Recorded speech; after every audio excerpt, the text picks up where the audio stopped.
2 Coríntios capítulo 12, não é a palavra não, irmãos, pode sentar. Versículo 7. E para que não me exaltasse pelas excelências revelações, foi-me dado um espinho na carne, a saber, o mensageiro de Satanás, para me esbofetear a fim de não me exaltar. O espinho na carne de Paulo, irmãos. Muitas pessoas dizem que era uma enfermidade para mantê-lo humilde.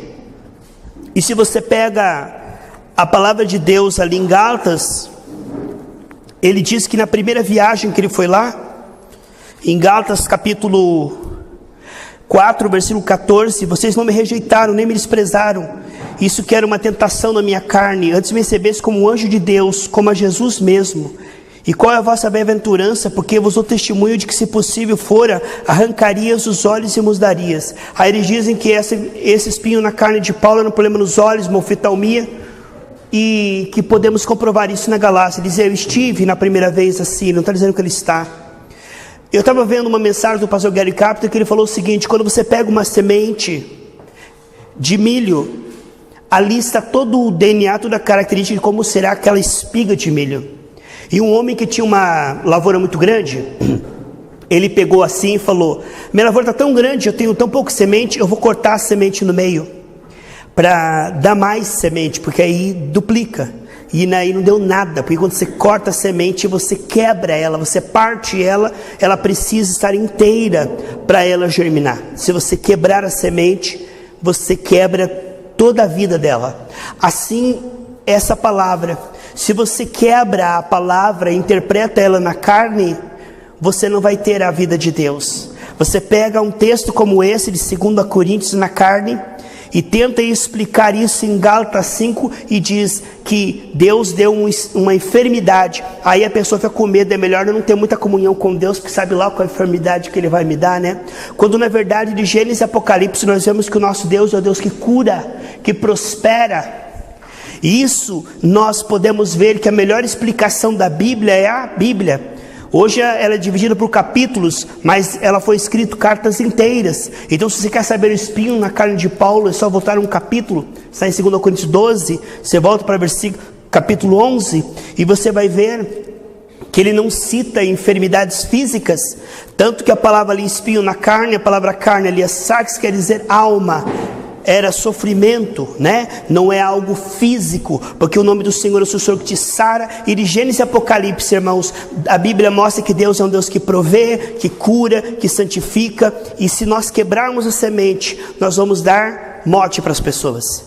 As pessoas muitas vezes estão endemoniadas, irmãos, tentando tirar a tua herança de Cristo, tentando tirar o pão dos filhos, dizendo o que Jesus não disse, quebrando a semente e dando para você comer um alimento estragado, dizendo que Jesus não cura, que Jesus não levou as enfermidades na cruz do Calvário, que Jesus não quer prosperar você, que Jesus só quer saber a tua salvação, que aqui na terra Ele não tem nada para você. Mas aqui em 2 Coríntios, irmãos, ele mostra qual é esse espinho na carne. Você pode pegar ali, no versículo 23, 2 Coríntios 11, 23. Irmãos, como é que Paulo era enfermo? Na verdade, é muito pelo contrário. Paulo, ele era mais saudável do que Moisés, que morreu com 120 anos, enxergando bem, sem nenhuma enfermidade. Deus não precisa de enfermidade para nos levar, Ele deu sopro de vida, e Ele levou Moisés sem nenhuma enfermidade. Assim, Paulo, ele tinha uma capacidade de cura tremenda, irmãos, que ele era coberto de pedras, levantava dali a pregar o Evangelho. Ele era açoitado de uma maneira tão tremenda que a pessoa não aguentava. Ele foi açoitado pela quarentena, que o máximo que o corpo aguenta é 40 chibatadas menos uma, e ele foi várias vezes açoitado e não morreu. Então mostra que a capacidade de Paulo de saúde era muito tremenda para fazer aquelas viagens e estar, como diz a Bíblia, irmão, em Atos 13, um homem ficou cego quando ele orou. Em Atos 14, 9, um aleijado andou. Em Atos 15, 12, houve milagres e prodígios. A Lídia ali, ela se converteu e se voltou ao Senhor. Em Atos 16:14, houve um terremoto na prisão, houve salvação de toda a família do carcereiro. A Bíblia mostra em Atos 19:11 que havia milagres através da mão de Paulo, tremendos e extraordinários. Em Atos 20, um homem caiu do terceiro andar, ele olhou, o homem ressuscitou. Em Romanos 15, 19 e 20 mostra que Paulo, por força de sinais, prodígios, milagres e maravilhas, pregava o evangelho. Como que este homem estava tão debilitado? Não estava, irmãos? Veja como você não pode quebrar a semente. A melhor maneira de entender o está escrito é o também está escrito. E aqui está o espinho na carne de Paulo. São ministros de Cristo, falo como fora de mim, ainda mais, em trabalhos muito mais, em açoites mais que todos eles, em prisões muito mais, em perigos de morte muitas vezes. Recebi do judeu 5 quarentenas de açoite menos 1.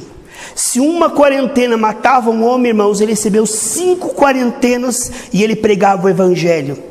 Então muitas vezes aconteceu, como ele foi ao terceiro céu, muito provavelmente esse terceiro céu que Paulo foi aqui, foi quando ele foi coberto de pedras, que ele pensava que ele estava morto. Nesse período ele foi até o terceiro céu, voltou e foi pregar o evangelho em outras cidades. Olha o poder curador que estava na vida de Paulo, a unção de cura que estava neste homem. E depois chamam ele de homem doente. Você não é doente, você tem o espírito de saúde na sua vida.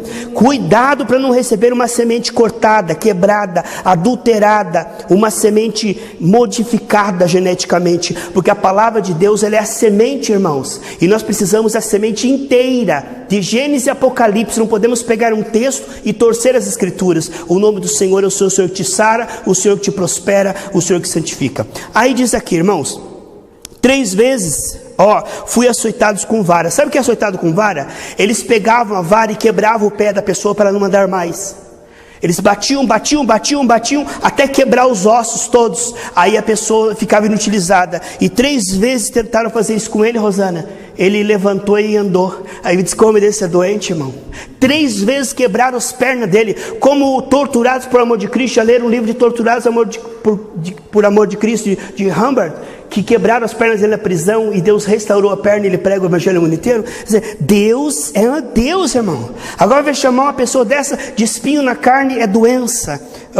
Mas como é triste. Deus não tem doença para ninguém, ele tem cura divina.